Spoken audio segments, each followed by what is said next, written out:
Breaking news చూస్తున్నాం. మావోయిస్టులకు big shock అని చెప్పుకోవాలి. ఇటు హిడ్మా టీంపై పోలీసులు నజర్ వేశారు. ఛత్తీస్గఢ్ సరిహద్దుల్లో నిఘాని పెంచి 2000 మంది జవాన్లను మోహరింపు చేశారు.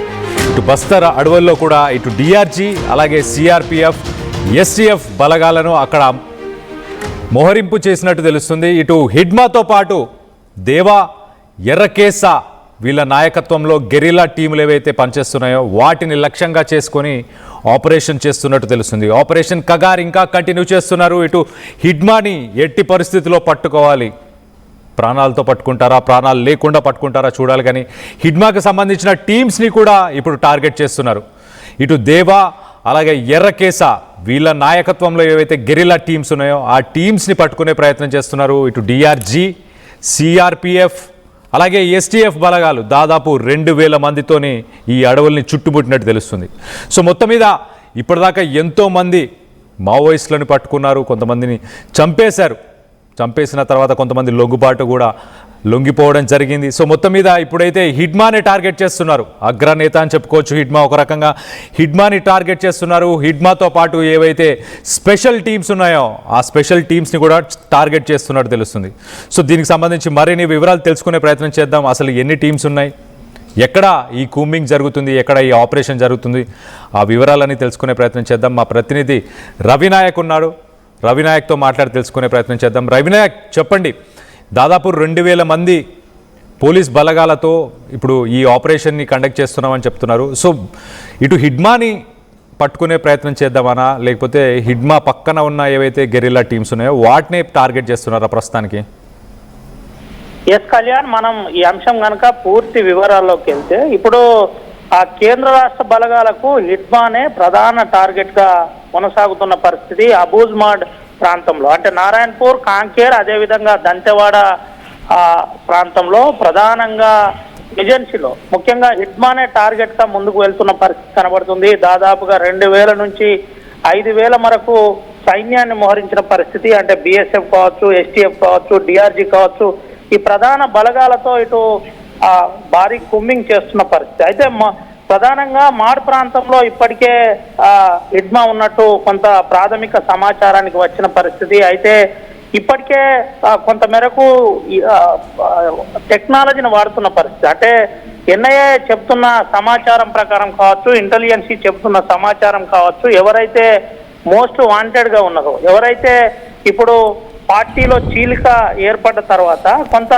ఒక వర్గం లొంగిపోయిన పరిస్థితి. లొంగిపోయిన దాంట్లో దాదాపుగా 300 నుంచి 350 మందికి పైగా లొంగిపోయిన పరిస్థితి. ఇటు ఛత్తీస్గఢ్, బీజాపూర్ లాంటి జగదల్పూర్ ఎస్పీ వద్ద, ఐజీ వద్ద కానీ, ఇటు ముఖ్యమంత్రి వద్ద కానీ, ఇటు మహారాష్ట్ర ముఖ్యమంత్రి వద్ద కానీ లొంగిపోయిన పరిస్థితి తెలిసింది. అయితే ఎవరైతే ఒక వర్గం ఉందో ప్రధాన వర్గం, దేవ్జీ వర్గం ఏదైతే ఉందో, దేవ్జీతో పాటు ఇటు హిడ్మా కావచ్చు, హిడ్మాతో పాటు మరికొంతమంది మల్లా రాజిరెడ్డి కావచ్చు, తనతో పాటు మరికొంతమంది చాలా సీరియస్ గా సాయుధ పోరాటం వైపు అడుగులు వేస్తున్న విషయం తెలిసిందే. సాయుధ పోరాటమే అంతిమ మార్గం, ప్రజలకు మోసం చేయలేం, ప్రజల పక్షాన ఉండి ఖచ్చితంగా పోరాటం చేస్తాం, సమస్యలు పైన పోరాటం చేస్తాం, అంతిమ యుద్ధాన్ని ఖచ్చితంగా మేము ఎదుర్కొంటాం, ఆపరేషన్ కగార్ను ఎదుర్కొని ఓడిస్తామని ఇటు ఛాలెంజ్ చేస్తున్న పరిస్థితి కనబడింది. అయితే దీనిపై కేంద్ర ప్రభుత్వం చెప్పిన విధంగా కేంద్ర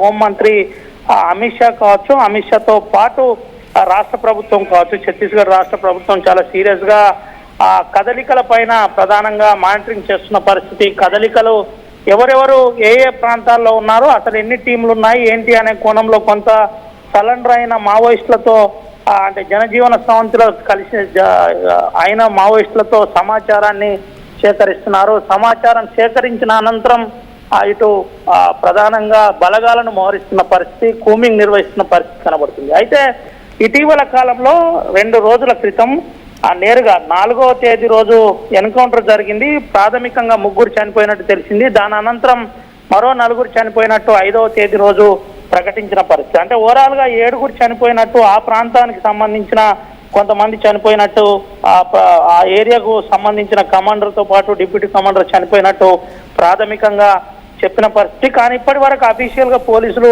ఎక్కడ ప్రకటించలేదు. అయితే ఇదే కోణంలో ఎవరైతే సాయుధ బలగాల వైపు తుపాకీ పట్టుకొని అడవులో ఎవరైతే ప్రభుత్వానికి వ్యతిరేకంగా మావోయిస్టుగా చలామణి అవుతున్నారో వారిని ఖచ్చితంగా పట్టుకుంటాం, లేదంటే మట్టు పెడతామని ఛాలెంజ్ చేసి మరి ముందుకు వెళ్తున్న పరిస్థితి కనబడుతుంది. ప్రధాన టార్గెట్ గా ఇటు హిడ్మా కావచ్చు, హిడ్మాతో పాటు దేవుజీని చేసి ముందుకు వెళ్తున్న పరిస్థితి. అయితే దేవుజీ చాలా చాణక్యం కలిగిన ఐడియాలజీతో ముందుకు వెళ్తారు. హిడ్మాకు ఆ మాడ్ ప్రాంతంలో అంటే అబుజ్మోడ్ ప్రాంతంలో ప్రధానంగా పట్టున్న వ్యక్తి, గెరిల్లా సైన్యంలో ఇటు ఒక ఆరితేరిన వ్యక్తి. ఆ ప్రాంతంలో పట్టుండడంతో పాటు ఆదివాసీ గిరిజనులు కూడా గిరిజన తెగలో ప్రధానంగా మనం చెప్పుకోవాలంటే గిరిజన తెగలో దాదాపు 18 తెగలో ఒక ప్రధాన తెగ ఉంది. ఆ ప్రధాన తెగ ఇటు హిడ్మాతో సహకరిస్తున్నట్టు ఇప్పటికే ఛత్తీస్గఢ్ ప్రభుత్వం ఒక అంచనాకు వచ్చింది. అయితే ఆ తెగకు సంబంధించిన ఎవరైతే ఆదివాసీ ప్రజలు ఉన్నారో వారంతా కూడా నేరుగా పార్టీకి సహకరిస్తున్నారనే కోణంలో కొంత అవగాహన కల్పించే ప్రయత్నం కూడా చేస్తున్న పరిస్థితి. ఎవరైతే ఆ ముఖ్య నాయకులు ఇటీవల జనజీవన స్రవంతిలో కలిసినారో ఆ జనజీవన స్రవంతి నుండి కలిసిన వ్యక్తుల నుండి సమాచారం సేకరిస్తున్నారు. అయితే లేటెస్ట్ గా ఇప్పుడున్న ఎవరైతే జనజీవన స్రవంతిలో కలిసిన వ్యక్తులు ఉన్నారో ఆ వ్యక్తుల దగ్గర హిడ్మాకు సంబంధించిన ప్రస్తుత సమాచారం లేదు. ప్రీవియస్ ఒక 5 సంవత్సరాల క్రితం హిడ్మాతో కలిసి ఒక ప్లీనరీలో కానీ మీటింగ్ లో కానీ ఆ ప్రధాన అంశాలతో కానీ మీటింగ్ చేసిన వారు మాత్రమే ఉన్నారు. కానీ ఇటీవల కాలంలో ఎవరు హిడ్మాను కలవలేదు. మరో విషయం ఏంటంటే ఎక్కడ కూడా హిడ్మా ఎవరికి కనబడడు. హిడ్మా దగ్గర దాదాపుగా 5 అంచెల భద్రత ఉంటుంది.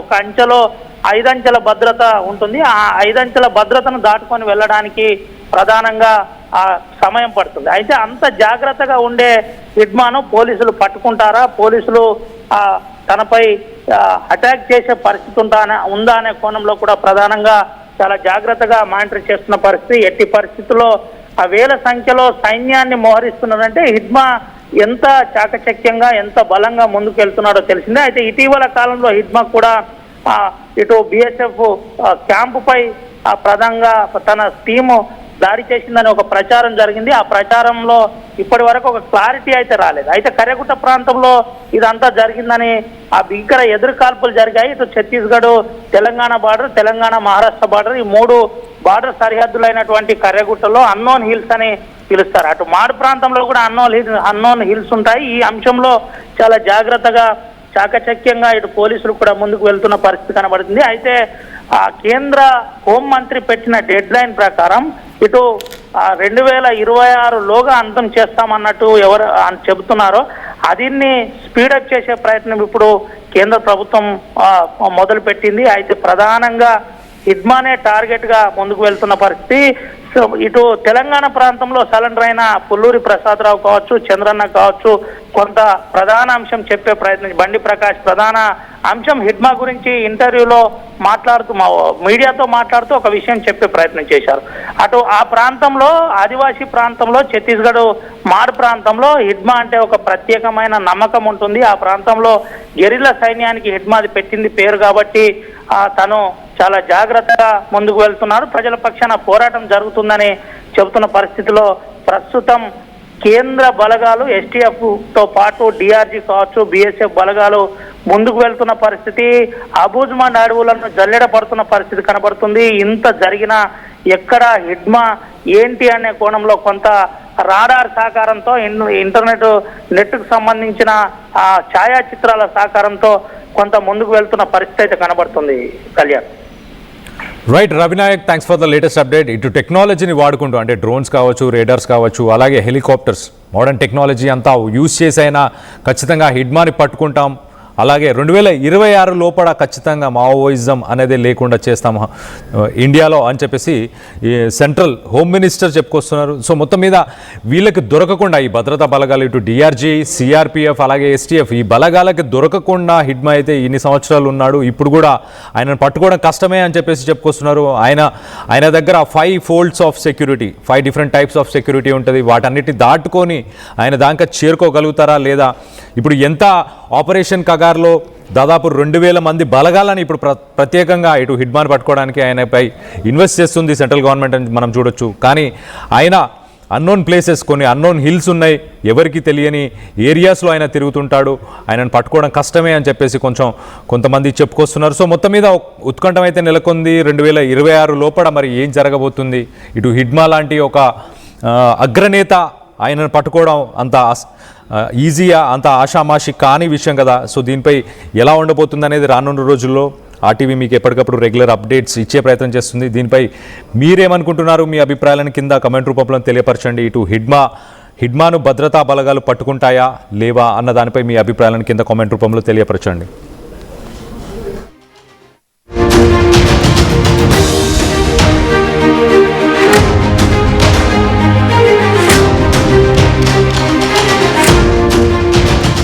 ఇల్లైనా ఫ్యాక్టరీ అయినా క్లినిక్ అయినా రూఫ్ ఉంటే safe. Truzon solar system install చేయండి. బిల్తో పాటు పీపీ తగ్గించండి. నువ్వు సూపర్ స్టార్ అయ్యా. Truzon solar power, super power. Local to global news at your finger tips. మీ చేతిలో ఒక ఆయుధం. Download Raw TV app. Media legend Ravi Prakash is back.